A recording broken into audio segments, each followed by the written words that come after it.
রবিবার ব্রিগেডের জনগর্জন সভা থেকে আসন্ন লোকসভা নির্বাচনের প্রার্থী তালিকা ঘোষণা করল তৃণমূল।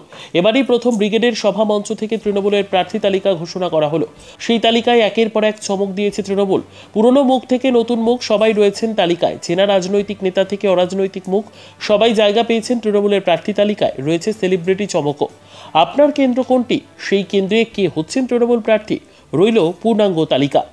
কোচবিহারে তৃণমূল প্রার্থী জগদীশ চন্দ্র বর্মা বসুনিয়া, আলিপুরদুয়ার প্রকাশটিক বড়াই, জলপাইগুড়ি নির্মল চন্দ্র রায়, দার্জিলিং গোপাল লামা, রায়গঞ্জ কৃষ্ণ কল্যাণী, বালুরঘাট বিপ্লব মিত্র, মালদা উত্তর প্রসূন বন্দ্যোপাধ্যায়, মালদা দক্ষিণ শাহনওয়াজ আলী রেহান, জঙ্গিপুর খলিলুর রহমান, বহরমপুর ইউসুফ পাঠান, মুর্শিদাবাদ আবু তাহের খান, কৃষ্ণনগর মহুয়া মৈত্র, রানাঘাট মুকুটমণি অধিকারী, বনগাঁ বিশ্বজিৎ দাস, ব্যারাকপুর পার্থ ভৌমিক, দমদম সৌগত রায়, বারাসাত ডক্টর কাকলি ঘোষ,